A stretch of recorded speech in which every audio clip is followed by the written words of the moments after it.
Tensions have flared up once again in Manipur as government's free movement initiative faces its first major test. What was meant to be a step towards restoring normalcy has instead triggered violent clashes, stone pelting and even a fatality. On day one of the initiative, a group tried to block the movement of the bus carrying Methi passengers through Kuki-dominated Kangpokpi district, leading to confrontations with security forces.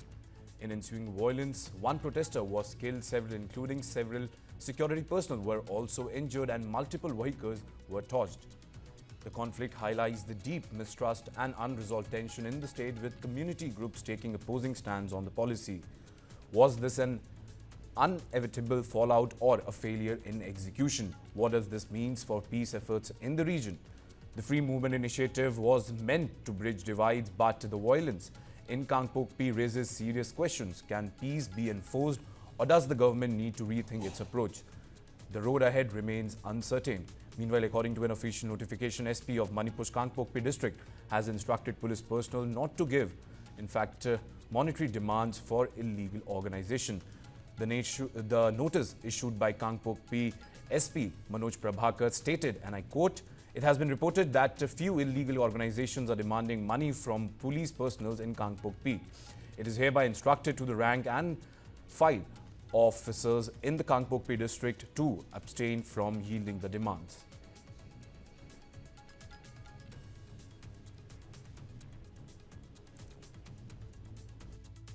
It was the first day, and there were two buses. One was going towards Sanapati via Kangpokpi, the other was going via from Imphal to Bishnupur and then to Churachandpur. That bus reached safe at Churachandpur and returned, but the one which went to Kangpokpi and Sanapati, in fact, the cookies they had earlier planned, and most of the ladies, cookie ladies, they they came on the road, and in fact, they started pelting stones, and few of the miscreants they joined and fired at security forces. This shows that a militant group, they do not want peace in this state. And in fact, it's the first day when Amit Shah declared that yes, on 8th we will be starting free movement of Maitis and Kukis and Nagas and Kongals and whatnot, wherever they want to go. But on the axis of Dimapur, it failed. It failed very miserably, and I can well tell you that today again, all the Kotu groups and Kuki Jochin groups, they have declared that indefinite strike will continue on Dimapur Road, Kangpokpi Road, and Jiribam Road, and also Churachandpur Road, and also in Tignopal and More and Chandel Road. They are blocking it today indefinitely. This shows that a group they do not want. They are vehemently protesting for union separate duty and separate administration, which Mr. Amit Shah yesterday, our Home Minister, he has categorically denied that he will not agree for any separate administration for cookies in that area. But I can well tell you, the peace will come slow, and whatever it has happened yesterday, it has happened. The buses must run. We have to open this Jiribam route and the More route, Churachandpur route, and also for Dimapur road. There is no doubt about that, and we should continue with army protection, with paramilitary protection, and those who are involved, they must be apprehended. And just see, a lot of weapons were also recovered yesterday at Sekmai. So now counter-insurgency operations has continued very vigorously, and I'm very sure all the security forces, they will do their best. You see, I salute to those security forces yesterday at Kangpokpi and Torbung, where they showed a lot of restraint. They were fired at, and their vehicles were burnt, but yet they didn't open fire more, and it's just one casualty was there. Of course, a lot of security forces, they were injured. It is fine, but we have to see that peace will come slow. Now shifting focus to the state of Karnataka, where State IT Employees Union organized a mass gathering of IT sector employees at Freedom Park in Bengaluru, highlighting the employees' right to a healthy work-life balance. The union's demand include enforcement of daily work hours limit and thereby prevention of excessive overtime and burnout. ending the exemption given to the IT sector from the Industrial Employment Act. In fact, strict action against labour law violations were also demanding, and they also demanded that implementation of right to disconnect. My colleague Mohammad Wajiullah went on ground and gathered the pulse what exactly the IT employees have to say. This is the board that they have put here, the Karnataka IT Union, and they have gathered all at the Freedom Park. These are the people that have gathered here, and their main issue is that there is no work-life balance in their profession, and that is why they have come here to make sure that the government understands this and apprises them, because everyone has a work rule of 8 hours, but beyond that is something that they should not be doing. It's time to make these IT companies accountable and make them realize that they should not make anybody work more than their designated time. These are the banners out of, and you can clearly read a healthy work-life balance is every employee's right. And implement a right to disconnect. Basically, overworking, working more than your designated timing, more than 8 hours is something that they do not want to do, and they believe that anybody who's asked to do more than 8 hours is inhuman in all way possible. And as you can see, people with their kids have also come here to voice their protest, and all their banners hold the same thing. We demand strict action against labour law violation, Karnataka State IT, no increase in working hours, implement right to disconnect. So these are the few people who have come here. All IT employees from various offices have come here to protest with regards to what is happening and the unregulated work hours that they've been made to work for. Bringing you this report from Freedom Park, where KITU union workers are here to protest against extra working hours. Now staying with more update coming in from the state of Karnataka, and with the arrest of Ranya Rao in the gold smuggling case, it seems that a larger nexus is being unearthed by the probe agencies. In fact, the investigation by the multiple agencies have revealed connections extended to the national capital. Remember, in just 1 week, 3 separate incidents of gold smuggling have come to light across different cities. First in Delhi, then Bengaluru, and finally the last one in Mumbai. Reports indicate that the gold smuggling was being done into India from 3 different countries. Investigators have uncovered large quantities of gold biscuit, each weighing multiple kilograms. In all 3 incidents, this has raised concerns about a potential interlinked smuggling syndicate. With the gold smuggling case emerging one after another, the CBI has stepped into the probe. In fact, the DRI officials are also conducting an in-depth investigation into the possible connection between all these incidents. Now remember, apart from seizure of gold from Ranya Rao, 2 other major gold bust incidents happened at different airports, one in Delhi and another one in Mumbai. On the same day, which is 3rd of March, when Rao was held with gold, 2 others were held at Mumbai airport with multiple kilograms of gold, and later it was revealed that in the similar fashion, the gold was smuggled from Dubai.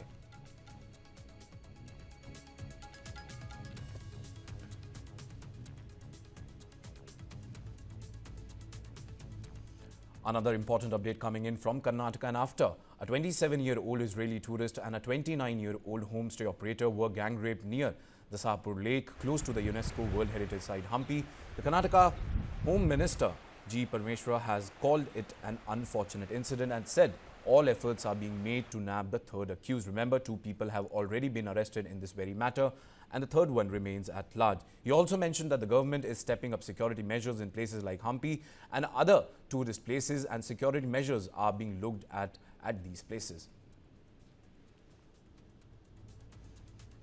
2 of them have been arrested. Out of the 3 persons, 2 of them have been arrested. One, Mr. Mallesha from Gangavati. Another one, Chetan Saitam, is also from Gangavati. The 3rd one, we are tracking him. Most probably today or tomorrow we will secure the 3rd person also. It's an unfortunate incident has happened. It should not have happened, because we, on one hand, the government trying to attract tourists from not only nationals but internationals. No, definitely we are going to step up our security measures in the places like Hampi or even other tourist places. We'll have to take a relook at the security measures in these places. Now remember, a male tourist from Odisha who was with the women was also pushed into the Tungabhadra left bank canal by the assaulters and was found dead. According to police, the victims were part of a group. In fact, they were playing music by the lake, and when 3 bike-bound men approached them and assaulted them.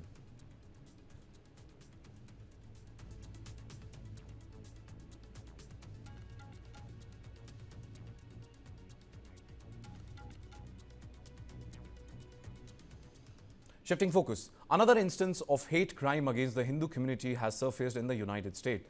The Baptist Sri Swaminarayan temple in California was vandalized by some unknown person with anti-India messages on Sunday. In fact, the Baptist Public Affairs confirmed the desecration of the temple in the Chino Hills in California. The Baptist has condemned the attack as an attempt to sow division and hate. It also added that the Hindu community remains resilient in the face of such incidents. Baptist has tweeted on the incident from its ex-official handle, and in fact, I quote, "In the face of another mandir desecration, this time in the Chino Hills, California, the Hindu community stands steadfast against hate. Together with the community in the Chino Hills and the Southern California, will never let hate take root. Our common humanity and faith will ensure the peace and compassion prevails." ये कायराना करते हैं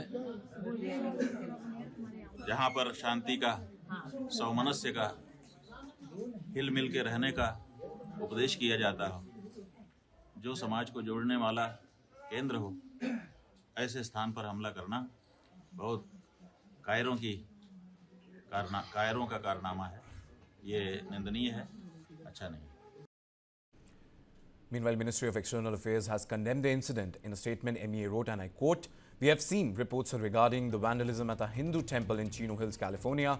We condemn such acts in the strongest terms. We call upon the local law enforcement authorities to take stringent action against those responsible for these acts and also ensure adequate security at the places of worship."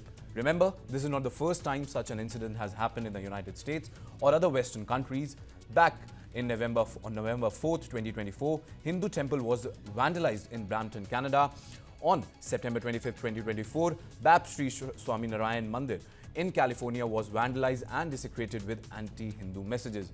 Remember, on September 16th, 2024, another Baptist Swaminarayan temple in New York was sprayed with other content. In fact, in December 2022-2023, Sri Swaminarayan Mandir was vandalized with anti-India graffiti in California.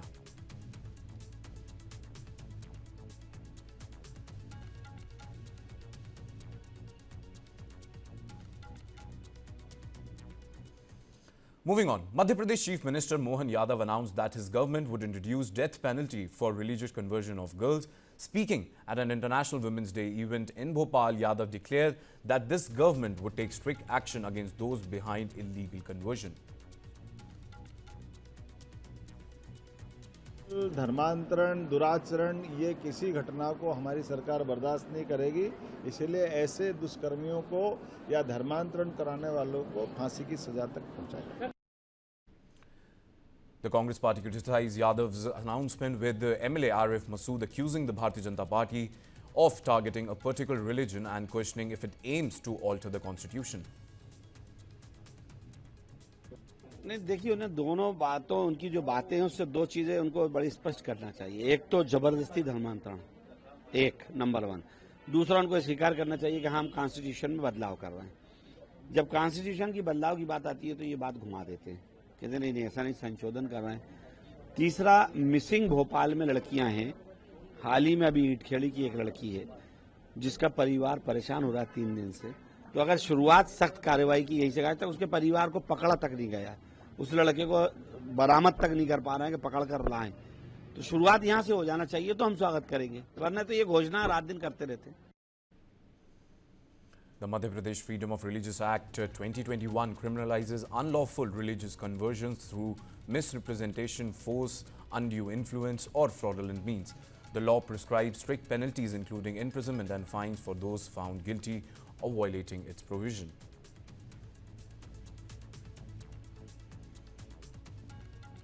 Now shifting focus to Maharashtra, where in Pune, police in fact on Sunday arrested the driver of a BMW car who allegedly urinated in public view on Saturday morning. When the bystanders objected, he allegedly reacted with obscene gestures. After reviewing CCTV footages, police identified the accused as Gaurav Ahuja and formed teams to arrest him and his friend, in fact, who was in the car during the incident. Gaurav was taken into custody from Karad in the Satara district and will be produced before the court today. Ahead of his arrest, the accused uploaded a video on social media expressing remorse and apologizing for his deed.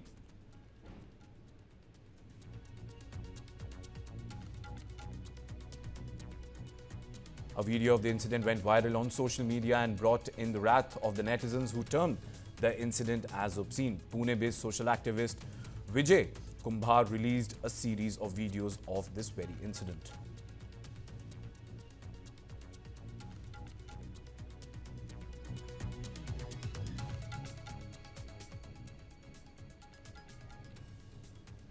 Up next, Mufti Shah Mir, a prominent Muslim scholar who was allegedly played a key role in Indian businessman and former Indian Navy officer Kulbhushan Jadhav's abduction by Pakistan's ISIS from Iran in 2016, was shot dead by unknown gunman in Balochistan. In fact, Mir sustained critical injuries and was rushed to the hospital where he later succumbed to his wounds. Initial reports suggest that Mufti Shah Mir had stepped out of the mosque after offering prayers when armed assailants ambushed and in fact opened fire on him. Mir is allegedly to be the human and the armed trafficker who operated under the cover of a mufti. He was a member of the Islamic fundamentalist political party Jamiat Ulama-e-Islam.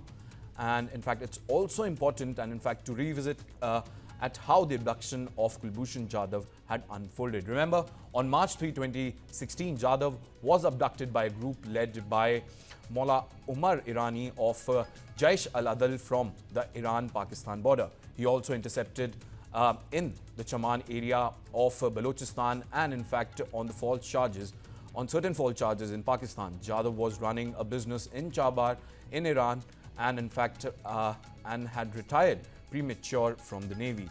Jadhav was then handed over to the Pakistani army through several intermediaries including Mir. In April 2017, a Pakistani military court sentenced Jadhav to death, charging him with involvement in espionage and sabotage activities. Mullah Umar Irani was also killed along with his two sons in the same Turbat area in November 2020, allegedly by ISI.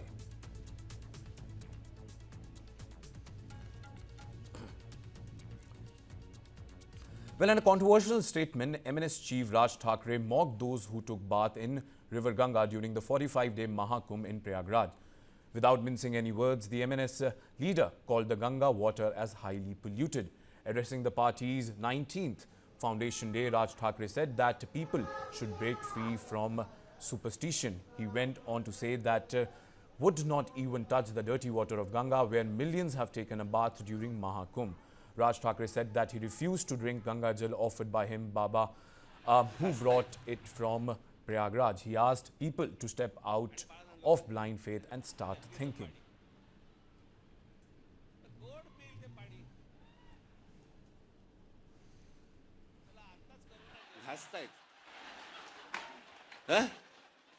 आणि बाळानंदगावकर साहेब गंगेचं पाणी कोण पिईल ते पाणी चला आत्ताच corona गेलाय कोणाला त्याच्याशी काही देणं घेणं नाही 2 वर्ष झाले तोंडाला फडकी बांधून फिरले आणि तिकडे जाऊन आंघोळ करते. And that's not all. The firebrand leader from Maharashtra took another jibe and said that he has been hearing that the Ganga river will be clean since the time of late Prime Minister Rajiv Gandhi. Meanwhile, politics have also begun over the matter. Shiv Sena spokesperson has criticized Raj Thackeray's statement. Listen in what Shiv Sena has to say. 65 crore भारतीय त्रिवेणी संगम में गए, प्रयागराज में गए, वहाँ पर उन्होंने शाही स्नान की, उनकी श्रद्धा थी. हम उनकी श्रद्धा का कदर करते हैं, आदर करते हैं और जिनको श्रद्धा नहीं है वो उनका निजी मामला है, इस पर हम कुछ नहीं कह सकते. Vice President Jagdeep Dhankhar was admitted to the cardiac department at AIIMS Delhi on Sunday morning after he complained about uneasiness and chest pain. Prime Minister Narendra Modi visited AIIMS to inquire about his health. Modi later tweeted and prayed for the Vice President's speedy recovery. In fact, in his tweet, PM wrote, and I quote, "Went to the AIIMS hospital and inquired about the health of Vice President Shri Jagdeep Dhankhar ji, and I pray for his good health and speedy recovery."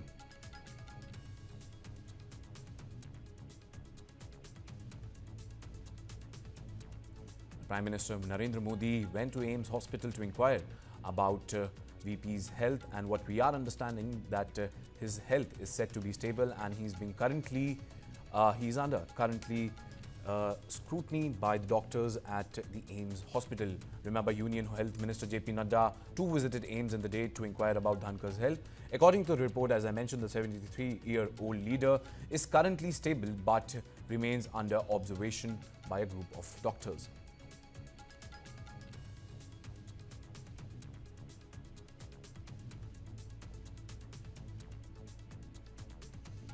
Well, News9 and TV9 Network are proud official media partners of the IIFA 2025 happening in the Pink City, Jaipur. From the interesting green carpet, in fact, emphasis on environment protection, to IIFA coming back to India to celebrate its silver jubilee. News9 Sakshi Litoria has got you covered. Here's a sneak peek for all the glitz and glamour coming in straight from Rajasthan.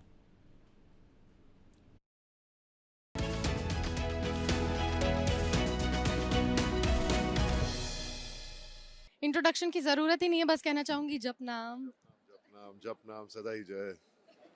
25 साल IIFA के. How do you feel about it? It's amazing. I mean, I'm so happy for IIFA Awards.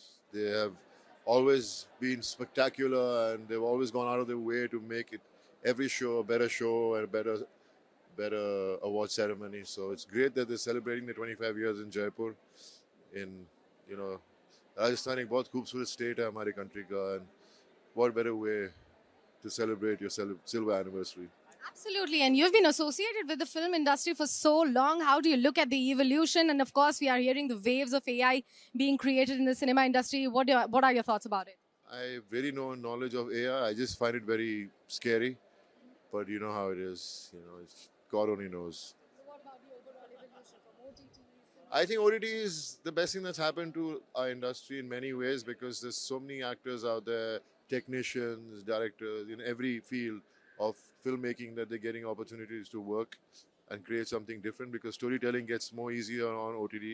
You can create and write and say and give the audiences so many different stories. So I think OTT changed my life, and I'm glad they're celebrating OTT this year, and I'm very happy. नमस्ते sir, खमा गनी. 25 साल बाद IIFA Bharat वापस लौट कर आया है sir. Jaipur की सिटी चूज की गई है, कैसा लग रहा है आप? देखिए, निश्चित रूप से राजस्थान के लिए सौभाग्य का विषय है और मैं अभिनंदन करना चाहता हूं राजस्थान के सम्मानीय मुख्यमंत्री और राजस्थान की ऊर्जावान उप मुख्यमंत्री आदरणीय दिव्या कुमार जी का, कि उन्होंने आईफा के इस इवेंट को जयपुर में आयोजित किया. इवेंट जयपुर में आयोजित होना निश्चित रूप से महत्वपूर्ण है, लेकिन उससे भी ज़्यादा महत्व का विषय ये है, इतने सारे लोग ग्लैमर जगत से जुड़े हुए, इतने सारे लोग, इतने सारे सेलिब्रिटी जब जयपुर में आए हैं, राजस्थान में आए हैं, कुछ दिन के लिए आए हैं, और आज जिस तरह से दुनिया का टूरिज्म मार्केट और दुनिया के टूरिज्म के मार्केटिंग का पैटर्न बदल गया. It has changed, it has flipped from the print media or electronic media to this social media. मुझे लगता है इतने सारे लोगों का यहाँ आना निश्चित रूप से राजस्थान के टूरिज्म को एक नई ऊंचाई देने वाला होगा.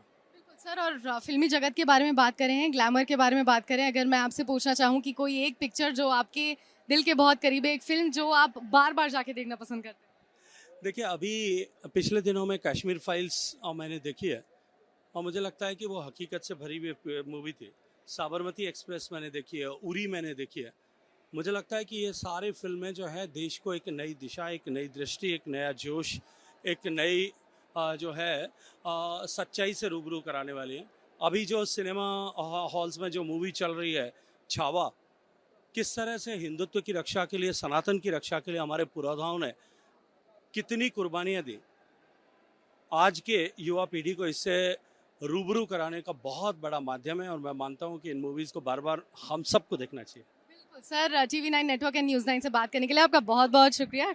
We have the very dashing, handsome, everybody's crush Vijay Verma with us in the house. How do you feel about 25 years of IIFA? Also, I want to ask you, did you step outside of the hotel? Did you eat the Marwadi food, the Rajasthani dal bati churma? Unfortunately, in this trip, I have not got the luxury or the time to do this, but I have explored really extensively the whole of Rajasthan, and over the so many years I've been coming here. A lot of my summer vacations were in Rajasthan at my nani's house. So I know the food, I know the culture, I know the warmth and the love that people carry in their hearts here. It's a place full of, very softness and great deal of care that people carry in their hearts here, which I really, really love. ओ स्त्री आप कल आते रहना but अभिषेक बैनर्जी अभी आ गए हैं तो पहले हम इनसे बात कर लेते हैं 2024 was a very very big year for you. What's in the bag for 2025 though? Oh, it's going to be bigger because I think I'm doing some very interesting films. I'm doing films which are more focused on me. I have just shot with Bharat Bala, my film Stolen, which was shot in Rajasthan Pushkar. That is going to come out. So yeah, I'm excited. Yeah, really. Amazing. 25 years of IIFA, Silver Jubilee, 2025. How are you feeling about it? I'm feeling privileged and humbled and honored that I'm actually a part of the IIFA family and I'm hosting the first ever digital awards. And it's grand. This is grand. No. And it's happening in India. Yeah, exactly. और मतलब राजस्थान और India में हो रहा है और लोग बहुत बोलते हैं कि यार आईफा जो है वो इंटरनेशनल डेस्टिनेशंस में हो रहा है. But I would say that Jaipur is the most international destination in India. Rajasthan में जितनी international tourism होती है, वो किसी state में नहीं होती है. Beautiful. And last but not the least, this is a question that I'm very curious about because you have ventured successfully on the OTT platforms as well as on the silver screen. I would want to ask you, is AI taking a threat to the actors? I don't think so. I don't think so. I mean, of course, AI can do what it can do, but I don't think it can have or emote human emotions.